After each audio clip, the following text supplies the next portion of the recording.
সবাই হা হা করে হেসে উঠল রাহিমের কথায়। অনেক সময় ধরে কথাবার্তা বলল ওরা। এর মধ্যে রাইকা বাইরে যাওয়ার জন্য তৈরি হয়ে নেয়। সে কথা বলেনি রাহিমের সঙ্গে। এক জায়গায় স্থির হয়ে দাঁড়াতেই পারছে না সে। রাহিম ব্যস্ত থাকায় কল কেটে দিয়েছে। রাইকা ফোনটা হাতে নিয়ে বাপ্পিকে ছোট্ট একটা টেক্সট করে। কাজ শেষ হতেই ফোনটা সাইড ব্যাগে ভরে নিল। দু মায়ের কাছ থেকে দেওয়া নিয়ে বেরিয়ে এলো। লিফটের জন্য অপেক্ষা করল না, দ্রুত পায়ে সিঁড়ি বেয়ে নেমে এলো। হাসপাতালের গেটে এসে দেখতে পেল হালিমা খালাকে। বড় একটা ব্যাগ হাতে নিয়ে এদিক ওদিক দেখছেন। কোন দিকে যাবে সেটা বুঝতে পারছে না হয়তো। রাইকা এগিয়ে গিয়ে অবাকিত গলায় বলল, বুবু, আপনি এখানে একা কি করে এলেন? আমাকে বলতে পারতেন আপনি এখানে আসবেন। যদি হারিয়ে যেতেন তখন কি হতো? হালিমা খালা শান্তির নিঃশ্বাস নিয়ে হাসি মুখে বললেন, ভালো কইরা চিনা নাও পথঘাট। মানসিরে জিগাইতে জিগাইতে আয়া পড়ছি ভাবি। তুমি কই যাইতেছ? আমি যাচ্ছি ঢাকা মেডিকেল কলেজে। আপনি কি মায়ের কাছে যেতে পারবেন বুবু, নাকি আমি হেল্প করব? আমি এইখানে খাড়াইয়া আছি মেলা সময় ধইরা, বুঝি না কোন দিকে যাব। তোমার যদি সময় থাকে তাহলে আমার একটু উপরে দিয়া যাও ভাবি। রাইকার হাতে সময় কম। কি করবে বুঝতে না পেরে মাকে কল করলো। তাকে লিফটের সামনে দাঁড়াতে বলল। হালিমা খালাকে লিফটে তুলে দিতে দিতে বলল, আপনি লিফট থেকে নামলেই মাকে দেখতে পাবেন। তারপর মা আপনাকে নিয়ে যাবে। আমার তাড়া আছে বুবু, আসছি। লিফটের দরজা বন্ধ হতেই রাইকা বেরিয়ে আসে। বাইরে ওর জন্য অপেক্ষা করছিল ইফতি। দুজন মিলে একটা রিক্সা ভাড়া করে ছুটতে লাগলো। রাইকা ভর্তি হয়নি বলে ইফতিও ভর্তি হয়নি। বন্ধুত্বের টান এটাই। দুজনই বেশ খুশি। মনের মাঝে আনন্দের শেষ নেই আজ। হঠাৎ ফোন বেজে উঠল রাইকার। তড়িঘড়ি করে ফোন বের করে। রাহিম কল করেছে। ঠোঁট কামড়ে হেসে দ্রুত রিসিভ করে। ফোন কানের কাছে নিতেই ওপাশ থেকে রাহিম বলে উঠল, আমার বউটা দিনকে দিন ব্যস্ত হয়ে পড়েছে। আমার সঙ্গে এক দণ্ড কথা বলার সময় পাচ্ছে না। আমার খারাপ দিন বুঝে ঘনিয়ে এলো। মুস্কি হেসে রাইকা বলে, বালাই ষাট, আমার সাহেবের জন্য তো আমি নিজের জীবনটাও দিয়ে দিতে পারি। তখন একটু ব্যস্ত ছিলাম, তার জন্য কথা বলতে পারিনি। ভেবেছিলাম নেমেই কল করব আপনাকে। বুঝেছি ম্যাডাম, এখন দৌড়াচ্ছে বলে কদর কমেছে।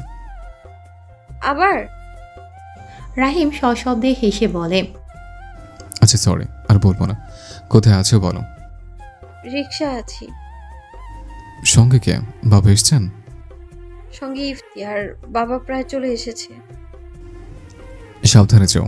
কাজ সম্পূর্ণ হলে কল করো, বা কোনো সমস্যা হলে কল করো আমাকে। ওকে ওকে সাহেব। কান থেকে ফোন নামিয়ে নিল। ইফতি জিজ্ঞেস করল, ভাইয়া তোকে অনেক ভালোবাসি তাই না? ভীষণ ভালোবাসেন। ভাইয়ার সঙ্গে হঠাৎ করে কিভাবে দেখা হলো তোর? তোর পরিচয় হচ্ছে বেশি দিন হয়নি, তবু কত ভালোবাসে, নিজের করে নিয়েছে তোকে। অথচ রাফিকে দেখ, এতগুলো বছর একসঙ্গে পড়াশোনা করলাম, রিলেশনশিপে জড়ালাম, তবুও শেষ পর্যন্ত ধোকাই দিল। ওর কাছ থেকে মুখটা আশা করিনি। বাদ দে দোস্ত, সে তোকে ছাড়া ভালো আছে, তুইও তাকে ছাড়া ভালো থাকার চেষ্টা কর। আসলে কি বলতো, মানুষের সুন্দর চেহারা দেখে বোঝার উপায় নেই যে সে কেমন, বা তার অন্য কোনো রূপ আছে কিনা। বড্ড অদ্ভুত প্রাণী আমরা মানুষরা, তাই না? তুই যাই বলিস, এর জবাব দিতে হবে ওকে। কেন এমন করলো আমার সাথে, সবকিছু হিসাব নেব আমি। এমনি এমনি ছেড়ে দেওয়ার মতো মানুষ আমি নই। ছেড়ে দে না রে ভাই, তবে আমি ওর সাথে কথা বলবো। আমার মন চাইছে ওকে সামনে পেলে। রাইকা থামিয়ে দিয়ে বলল, হাইপার হোসটা তো একটা ভালো কাজে যাচ্ছি, এখন এসব বাদ দে। ইফতি চুপ রইল। গন্তব্যে পৌঁছে দেখতে পেল বাপ্পি এবং রফিকুল ইসলাম দাঁড়িয়ে আছেন। ওনাদের সঙ্গে ইফতির বড় ভাইয়াও রয়েছেন। সবাই ভেতরে গিয়ে কাজ শুরু করলেন। সব কিছু ঠিকঠাক করে বের হতে বিকেল গড়িয়ে গেল তাদের। শেষ দিন বলে ভিড় হয়েছিল প্রচুর। সবাই যেন আজই এসেছে ভর্তি হতে। ইফতি তার ভাইয়ার সঙ্গে বাসার উদ্দেশ্যে বেরিয়ে গিয়েছে। ওরা তিনজন কিছু দূর হেঁটে গিয়ে থামলো। এখানে বিভিন্ন খাবারের দোকান আছে। দুপুরে কিছু খাওয়া হয়নি তাদের। রাইকা ফুচকা ঝালমুড়ি খাওয়ার বায়না করল। খালি পেটে ফুচকা খাওয়াতে নাকচ করেন রফিকুল ইসলাম। স্বাস্থ্যের জন্য ভালো নয়, পেট ব্যথা হতে পারে, কিন্তু রাইকা খাবে মানে খাবেই। ছোট্ট বাচ্চাদের মতো জেদ করে রাইকা, দাও না বাবা, অনেকদিন হয়েছে খাই না, প্লিজ দাও। তুমি বড় হয়েছ তো মা, তুমি কি বুঝতে পারো না একটা স্বাস্থ্যের জন্য ক্ষতিকর? সকালে সামান্য কিছু খেয়েছো, পুরো দিন কেটে গিয়েছে, পেটে কিচ্ছুটি পড়েনি, এখন ফুচকা খেলে বমি হবে। এটা ছাড়া অন্য যা কিছু খেতে চাও খেতে পারো, সমস্যা নেই। বাবা প্লিজ। বলেছি তো না, অযথা জেদ করে লাভ নেই। বলো কি খাবে? রাইকা মুখ ভার করে উত্তর দেয়, কিছুই খাবো না তো। শরীর খারাপ করবে রে বাবা। তুমি কি হাসপাতালে ভর্তি হতে চাও রোগী হয়ে? বলো। চিকেন ফ্রাই, ঝালমুড়ি, আইসক্রিম, ব্যাস। ঠিক আছে, বসো। সবাই বসলো চেয়ারে। রাগে কটমট করছে রাইকা, তার প্রিয় ফুচকা খেতে পারল না। বাপ্পি চুপচাপ শুধু দেখছিলেন, তিনি কিছু বলেননি। কারণ হলো রফিকুল ইসলামের সিদ্ধান্তের উপর কিছুই বলতে পারেন না তিনি। বেশ ভয় পান রফিকুল ইসলামকে, শ্রদ্ধাও কম করেন না। তিনি নিজেও বুঝতে পেরেছেন খালি পেটে ভাজা পোড়া খাওয়া স্বাস্থ্যের জন্য কতটা ক্ষতিকর। কিন্তু মেয়েটার কোনো ইচ্ছে অসম্পূর্ণ রয়ে গেলে ভালো লাগে না ওনার। সোনা মেয়ের মতো চুপচাপ খেয়ে নিল রাইকা। বিল মিটিয়ে দিয়ে হাসপাতালের উদ্দেশ্যে রওনা দিলেন। বাপ্পি নিজ বাসার উদ্দেশ্যে গিয়েছেন, অফিস সংক্রান্ত কিছু কাজ রয়েছে তার। বাবা মেয়ে রিস্কায় বসে ছুটে চলেছে। সারাটা দিন কেটে গিয়েছে, এখনও রাইকার দেখা নেই। খুব চিন্তা করছেন রেখা বেগম। বারবার ববিতা বেগমকে বলছেন বাইরের দিকে দেখতে। সারাদিনে বার কয়েক কল করেছেন তিনি, তার গুরুত্বপূর্ণ কাজে আছে ভেবে বারবার বিরক্ত করছেন না। তবে মনটাও যে মানছে না, খালি খালি লাগছে তার। অথচ ববিতা বেগম এবং হালিমা খালা সারাক্ষণ ওনার পাশেই বসে আছেন, গল্পগুজব করছেন। খানিকক্ষণ বাদেই কেবিনে ঢুকে এলো রফিকুল ইসলাম এবং রাইকা। তার হাতে একটা খাবারের ব্যাগ। মায়ের হাতে ব্যাগটা দিয়ে রেখা বেগমের কাছে এসে দাঁড়ালো। একটুখানি নিচু হয়ে খুশি মনে বলল, এই তো চলে এসেছি মা, অনেকটা দেরি করে ফেলেছি তাই না? সশব্দে রাইকার কপালে চুমু খেয়ে বললেন, তো একটা হয়েছে বটে, তবে কাজটা পরিপূর্ণ হয়েছে, এটাই অনেক। অনেক ভিড় ছিল মা, তাই তো দেরি হলো। ঠিক আছে, এখন গিয়ে ফ্রেশ হয়ে নাও মা। হুম। রাইকা কাঁধ থেকে ব্যাগটা নামিয়ে চট করে ওয়াশরুমে ঢুকে গেল। রফিকুল ইসলাম একটা মোড়া টেনে রেখা বেগমের কাছে গিয়ে বসে বললেন, এখন কেমন লাগে আপা? শরীর কি খুব বেশি খারাপ লাগে এখানে? আলহামদুলিল্লাহ ভাই, এখন অনেকটাই ভালো আছি। হ্যাঁ, মাঝে মধ্যে একটু আধটু অসুবিধা হয়, সেটা হবে যে পর্যন্ত হাত পা একেবারে ঠিক না হচ্ছে। আল্লাহর রহমতে আস্তে ধীরে সেগুলো সেরে যাবে আপা, চিন্তার কোনো কারণ নেই। আল্লাহ ভরসা ভাই, তিনি যা করেন তাতেই আমাদের মঙ্গল। জি আপা। রফিকুল ইসলামের ফোনে কল আসায় তিনি উঠে বাইরে বেরিয়ে আসেন। রাইকা ফ্রেশ হয়ে বেরিয়ে তার আনা খাবারগুলো প্লেটে নিয়ে খাওয়াতে শুরু করলো রেখা বেগমকে। হালিমা খালা এক কোণে বসে পান চিবোতে চিবোতে বললেন, আমার খালাই কপাল কইরা পাইসা একখান বউ।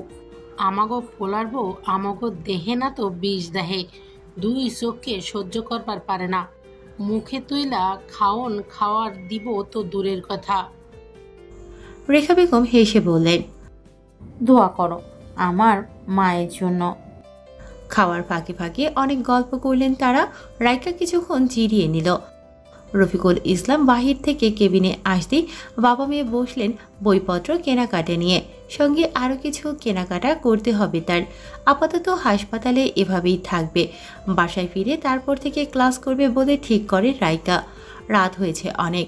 রেখা বেগমকে রাতের খাবার খাইয়ে ঠিকঠাক মতো ওষুধ খাইয়ে দিয়ে ঘুম পাড়িয়ে দিয়েছে। ফ্লোরে বিছানা করে শুয়েছে ববিতা বেগম, হালিমা খালা এবং রাইকা। ফাঁকা বেডটায় ঘুমোচ্ছেন রফিকুল ইসলাম। হঠাৎ সাইলেন্ট করা ফোনটা বেজে উঠল। স্ক্রিনে চোখ রাখতেই ঠোঁটের কোণে এক চিমটি হাসির রেখা ফুটে উঠল। হুড়মুড়িয়ে উঠে দৌড়ে এলো ব্যালকনিতে। দরজা আটকে দিয়ে আয়েশ করে চেয়ারে বসলো।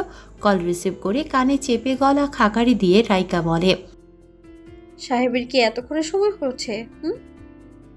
বেশ ম্যাডাম, তা আপনি কি করছিলেন এতক্ষণ? আমার সাহেবের কথাই ভাবছিলাম। কি ভাবছিলেন আপনার সাহেবকে নিয়ে? এই যে কল করতে দেরি হয়েছিল, ভাবছিলাম নতুন কাউকে পেয়ে গেছে কিনা।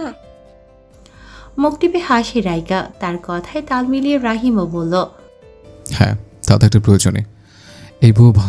এই বউ ভালো না, কাছে ঘেঁচতে দেয় না, আদর করতে দেয় না। ঝাঁঝালো কণ্ঠে রাইকা বলে, খুব শখ হয়েছে। মেয়ের তক্তা বানিয়ে দেবো বলে দিলাম। তবুও তো একটুখানি কাছে টানবে। মনটা ভীষণ ছটফট করে মায়াবতীর কাছে যেতে, তাকে গভীরভাবে ছুঁয়ে দিতে, নিজের সাথে আষ্টে পৃষ্ঠে জড়িয়ে নিতে। নড়ে চড়ে উঠল রাইকা, রাহিমের কথায় পাত্তা না দিয়ে বলল, ঘুম পেয়েছেন আপনার? তাহলে ঘুমান। ম্যাডাম, তুমি বুঝলে না আমায়, তোমার কাছে থাকতে বুঝলে না, না দূরে থেকে বলছ। আমার জীবনটা বৃথা যাবে ম্যাডাম, তোমার স্বাদ না পেয়ে মরবো আমি। ফাউল মার্কা কথা বলছেন কেন? মাথাটা কি একেবারে ফাঁকা হয়ে গিয়েছে নাকি অবশিষ্ট কিছু আছে তাতে? আমার মাথা ঠিকই আছে বউ, কিন্তু হৃদয়টা ফাঁকা। আজ আমার ঘরে সুন্দর একটা বউ থেকে এরকম অবস্থা। এর চেয়ে ঢের ভালো ছিল বিয়ে না করা। আসবো আমি? বউ নিয়ে হোটেলে উঠে কট খাবো নাকি? সাহেব, আমি আপনার ফাঁকা হৃদয়ে যেতে চেয়েছি, কোনো হোটেল মোটেলে নয়, ঠিক আছে? রাহিমের উঁচা মুখ বোঝা হলো যেন, শূন্যে বুক পালিশ চেপে বলল, আমার অনুভূতি তুমি কখনো বুঝবে না ম্যাডাম, তুমি শুধু আমার অনুভূতির মুখে ঠান্ডা পানি ঢেলে দিতে পারো। দূরে থেকে অনুভূতি বুঝে লাভ আছে কোনো? কাছে গেলে তো আপনার সমস্যা শুরু হয়েছে। তার পেছনে আমার হাত নেই। হ্যাঁ, আপনার হাত নেই, তার পেছনে আমার হাত পা সবকিছু আছে। রাহিমের অমনধারা কথায় খিলখিল করে হেসে ওঠে রাইকা, হাসি চেপে বলে, সাহেব আজ সেই লেভেলের ক্ষিপ্ত হয়ে আছে দেখছি। তবুও তো কেউ বোঝে না। বুঝি তো, কিন্তু সত্যি কি, মানে কি করব বলুন? তোমায় কিছু করতে হবে না, জাস্ট আমাকে একটা সুযোগ দিলে হবে। যা করার আমি করব, পাগল করে দিব তোমায়, ভালোবেসে মরিয়ে দেব, পুরো শরীরে আদরে চিহ্ন এঁকে দেব। লজ্জা পেল রাইকা। চোখের সামনে মানুষটা না থাকলে তার ইচ্ছে করছে নিজের মুখখানা লুকিয়ে নিতে। বড্ড খোলামেলা কথা বলে লোকটা, কিছুই মুখে বাঁধে না তার। চুপ করে রইল রাইকা। তার নীরবতা টের পেয়ে রাহিম বলে, বউ, চুপ করে আছো কেন? লজ্জা পেয়েছ? আমার সামনে ভুলে লজ্জা পেও না, কিন্তু আমার সামনে লজ্জা পেলে আদরটা দ্বিগুণ বেড়ে যাবে। এবারও চুপ রাইকা। কি বলবে ভেবে পাচ্ছে না। এমন সময় কি বলবে লোকটা খুশি হবে? তাকে খুশি করার মতো কোনো কথা তো মাথাতে আসেই না।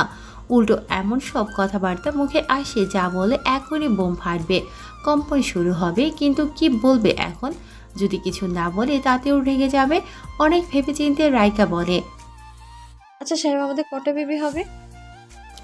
ফোঁস করে শ্বাস ছেড়ে রাহিম উত্তর দেয়, এইভাবে দূরে সরে রাখলে জীবনে বেবির মুখ দেখতে পারবে না ম্যাডাম।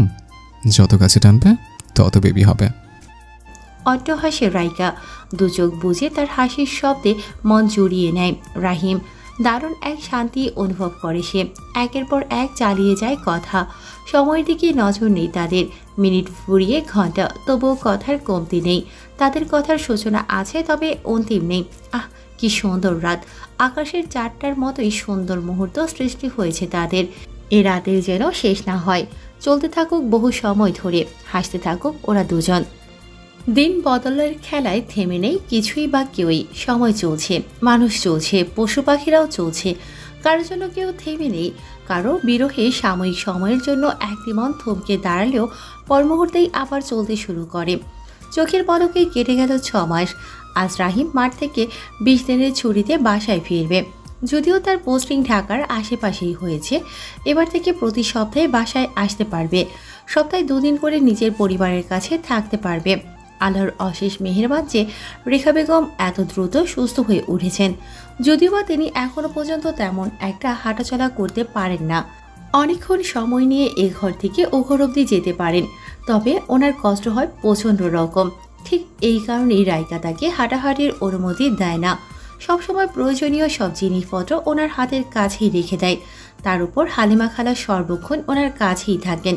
শুক্রবারে রাইকার ছুটির দিন। সেদিনই হালিমা খালা নিজের বাসায় ফিরেন একদিনের জন্য। সুন্দর মতো ক্লাস চালিয়ে যাচ্ছে রাইকা। বাসা, অসুস্থ শাশুড়ি, কলেজ সবই খুব ভালোভাবে সামাল দিতে পারছে সে। প্রথমে কয়েকদিন হিমশিম খেতে হয়েছিল, তারপর থেকে ঠিক আছে। আর 6 মাস বাদেই রাইকার MBBS ফার্স্ট প্রফেশনাল পরীক্ষা। এভাবেই ধাপে ধাপে এগোতে থাকবে সে। ফজরের আজান কানে পৌঁছতেই ঘুম ভেঙেছে রাইকার। শাশুড়ি মাকে অজু করিয়ে জায়নামাজে বসিয়ে নিজেও নামাজ আদায় করে নিয়েছে। বলা যায় এটা নিত্যদিনের কাজ তার।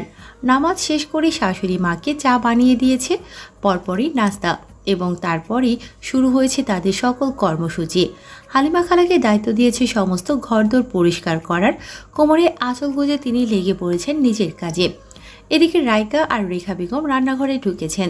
তিনি চেয়ারে আয়েশ করে বসে শুধু ছেলের পছন্দের খাবারগুলোর নাম বলছেন, আর রাইকা ছটপট সেগুলো রান্না করে ফেলেছে। বহুদিন বাদে আজ ছেলে বাসায় ফিরছে। আনন্দে বুকটা ভরে যাচ্ছে ওনার। তিনি রাইকার উদ্দেশ্যে বললেন, দেখো তো মা, আমার বাপজান কতদূর পর্যন্ত পৌঁছেছে। রাইকা বেসিনে নিজের কাজ চলমান রেখে বলল, মা, তুমি কি হিসাব করেছো এতটুকু সময়ের মধ্যে কতবার কল হয়েছে তোমার আব্বাকে? বারবার কল করলে বিরক্ত হবেন তো। কথাবার্তার ধরন পাল্টেছে তাদের।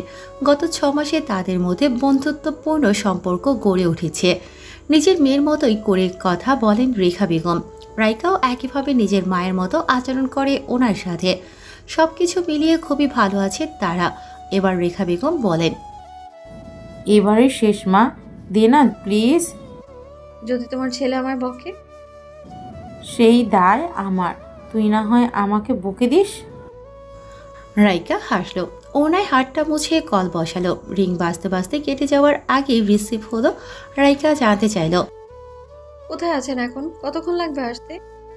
কড়া গলায় উত্তর এলো, যেখানে ছিলাম সেখানে আছে। এটা কেমন কথা? কি কেমন কথা? তেরা উত্তর কেন দিচ্ছেন? তেরো উত্তর কোথায় দিলাম ভাই? 1 ঘন্টা যাবো জ্যামে আটকে আছে। তুমি 5 মিনিট পর পর যদি কল করে জানতে চাও যে আমি কোথায় আছে, সেক্ষেত্রে আমি তোমায় কি বলতে পারি বলো? বহুবার বলেছি জ্যামে আছে, এখন আর ভালো লাগছে না এটা বলতে। তাহলে কি আমি কল করায় আপনি জ্যামে আটকা পড়েছেন, এটাই ইঙ্গিত করছেন? নো ম্যাডাম, বাসে ফেরার তার আমারও আছে। তোমরা যেমন আমাকে দেখার জন্য ব্যাকুল হয়ে যাচ্ছ, সেম আমিও তোমাদেরকে দেখার জন্য ব্যাকুল হচ্ছে। গাড়িতে প্রচুর গরম, তার উপরে এত লেট করছে।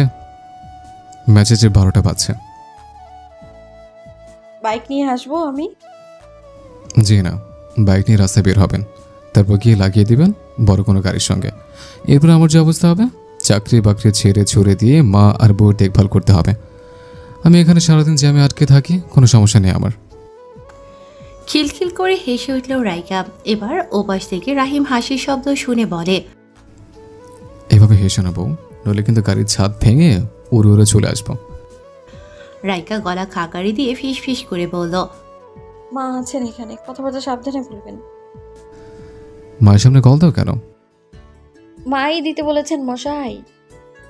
মায়ের সামনে কল করলে আগে টেক্সট দিয়ে জানিয়ে দিবে, বুঝছো বলদ? নিজের মুখে লাগাম টানতে শিখুন। রাখছি, জলদি আসবেন। মুস্কি হাসে রাহিম। কান থেকে ফোন নামিয়ে রেখে বলল, তোমার ছেলে এখনো জ্যামেই আটকে আছে মা। রেখা বেগম দুঃখী চেহারা করে বলেন, আহারে, আমার ছেলেটার মুখ চোখ শুকিয়ে গিয়েছে হয়তো। কথাবার্তা শুনে তো তা মনে হলো না। বিড়বিড় করে বলে রাইকা। রেখা বেগম স্পষ্ট বুঝতে না পেরে বলেন, কি বললি মা? কথা ঘুরিয়ে রাইকা বলে, বললাম যে চলে আসবেন এক্ষুনি, চিন্তার কোনো কারণ নেই মা। যত দ্রুত আসে ততই ভালো। একটু চুপ থাকেন রেখা বেগম। কিছু মনে পড়তেই বলে ওঠেন, এই রে, ভাই আপাকে কল করা হয়নি তো। যা যা গিয়ে আমার ফোনটা নিয়ে আয়। পরেও তো করা যাবে মা। পরে মনে থাকবে না, আজকাল খুব মন ভোলা হয়ে যাচ্ছি। আমি মনে করিয়ে দেব মা। এবার চুপটি করে বসলেন তিনি। আপন মনে রেধেই চলেছে রাইকা।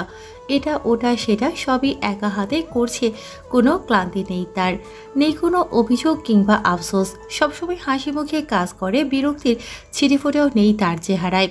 রান্না বাড়ার কাজ শেষ। খাবারগুলো ডাইনিং টেবিলে সুন্দর করে সাজিয়ে রেখেছে। রেখা বেগমকে গোসল করিয়ে পরিপাটি করিয়ে বসিয়ে রাখলো বিছানায়। এই অল্প কিছুক্ষণের মধ্যেই চলে আসবে রাহিম। রেখা বেগম তাগাদা দিয়ে বলেন, জলদি যা মা, গোসলটা সেরে নে। রাহিম যদি এসে দেখে তুই এই অবস্থায় ঘুরে বেড়াচ্ছিস, তবে কিন্তু খুব বকুনি দিবে বলে দিলাম। তোমার ছেলে আমায় বকুনি দিলে আমি কি চুপ করে বসে থাকবো? আমারও মুখ আছে, আমিও বকুনি দিয়ে দেব। আচ্ছা দিস, এখন যা বাবা, অনেক দেরি হয়ে গিয়েছে। আচ্ছা তবে। রাইকা বেরিয়ে এলো রেখা বেগমের রুম থেকে। এবার নিজেদের রুমে এসে আলমারি খুলল, নীল রঙের সুন্দর একটা শাড়ি বের করলো। বহুদিন হলো শাড়ি পরা হয়নি তার। রাহিম যেন নিজের সঙ্গে করে রাইকার শখ আহ্লাদগুলোকেও নিয়ে গিয়েছিল। আজ সেও আসে, সেই সঙ্গে মনের আনাচে কানাচে ঘুমিয়ে থাকা ইচ্ছেগুলো জেগে উঠছে। আজ সুন্দর করে সাজবে সে, শুধুমাত্র রাহিমের জন্য। সময় তখন 3:30। রাইকা নিজেদের রুম থেকে বেরিয়ে এলো। চোখে কাজল, ছোটে গোলাপি রঙের লিপস্টিক, 2 হাত ভরে নীল রঙা কাচের চুড়ি পরেছে। আজ চুলে কিছু করেনি, নাক বরাবর সোজা একটা সিঁথি কেটেছে, কানের কাছে একটা গোলাপের কলি গুজে নিয়েছে। টসটসে ফুটন্ত গোলাপ পায়নি, যার কারণে কলি দিয়েই কাজ চালিয়ে নিয়েছে। রেখা বেগমের রুমে প্রবেশ করল রাইকা। তাকে পা থেকে মাথা পর্যন্ত চমকৃতভাবে একটুখানি সময় নিয়ে দেখলেন রেখা বেগম। গালে হাত দিয়ে বললেন, মাশাল্লাহ মাশাল্লাহ, আমার ঘরে আসমানের পরী নেমে এসেছে, আমার নীল পরী। শাশুড়ি মায়ের প্রশংসা পেয়ে মুচকি হাসল রাইকা। তিনি হাতের ইশারায় কাছে ডাকলেন। রাইকা গিয়ে ওনার সামনে বসতেই কপালে চুমু খেয়ে বলেন, কারো নজর না লাগুক। কারো নজর না লাগে মা, ড্রয়িং রুমে চলো। রাহিমের আসার সময় হয়েছে। চলো চলো। বসা থেকে উঠে দাঁড়ালো রাইকা। আস্তে ধীরে রেখা বেগমকে বিছানা থেকে নামিয়ে নিল। রাইকার কাঁধে হাত রেখে তাতে ভর করে ছোট ছোট পায়ে এগোতে থাকলো। ড্রয়িং রুমের কাছে আসতেই কলিং বেল বেজে উঠল। রান্নাঘর থেকে হালিমা খালা দৌড়ে বেরিয়ে এসেছেন দরজা খুলতে। তাকে থামিয়ে দিয়ে রেখা বেগম বললেন, খালা তুমি থাকো, রাইকা গিয়ে খুলুক। শাশুড়ি মাকে আলগোছে সোফায় বসিয়ে দিল। এক হাতে শাড়ির কুচি ধরে দ্রুত পায়ে দরজার কাছে গিয়ে থামলো। বুকের মাঝে ধূপধাপ শব্দ করতে শুরু করলো। কতগুলো দিন বাদে মানুষটাকে সামনে থেকে দেখবে, তার গায়ের মিষ্টি গন্ধটা মন ভরে শুকবে। এতগুলো দিন বাদে নিরাপদ বুকটায় মাথা রেখে নিশ্চিন্তে ঘুমোবে। কলিং বেলের শব্দে কেঁপে ওঠে রাইকা। দরজা না খুলে আনমনা হয়ে এসবই ভেবে যাচ্ছিল। চোখে মুখে নিখুঁত হাসি নিয়ে দরজা খুলে দিল। সামনের মানুষটাকে দেখে রাইকার মুখটা চুপসে গেল। মুহূর্তেই মলিন হলো হাস্যোজ্জ্বল মুখখানি। চোখ নামিয়ে নিল রাইকা। দরজার ওপাশে মানুষটা হাসি মুখে বলল, ভাবি, আন্টির সঙ্গে একটু জরুরি কথা ছিল, আসবো ভেতরে? রাইকা দরজা ছেড়ে সরে দাঁড়িয়ে মৃদু স্বরে বলল, জি ভাইয়া আসুন। ভিতরে প্রবেশ করল ছেলেটা। রাইকা দরজাটা লক করে ধীর পায়ে ড্রয়িং রুমের দিকে এগোতে লাগলো। রেখা বেগম খেয়াল করে একগাল হেসে বললেন, আরে রনি যে, বসো বসো, কেমন আছো বাবা? রনি এই বিল্ডিংয়ের উপরতলায় থাকে। রাহিমের সঙ্গে তার খুব ভালো সম্পর্ক। রনি বসে বসে বলল, আলহামদুলিল্লাহ ভালো আছি আন্টি, আপনার কি অবস্থা এখন? আলহামদুলিল্লাহ, আল্লাহ ভালো রেখেছেন। তা কি মনে করে এলে বাবা? তুমি তো এমনিতে বাসায় আসো না। আসলে আন্টি, মাস কয়েক আগে রাহিম ভাইয়া আমায় বলেছিলেন এই বাসাটা চেঞ্জ করবেন। আমাকে ভালো বড়সড় একটা বাসার খোঁজ নিতে বলেছেন। গতকাল ভালো একটা বাসার সন্ধান পেয়েছি, তাই আপনার কাছে বলতে এসেছিলাম।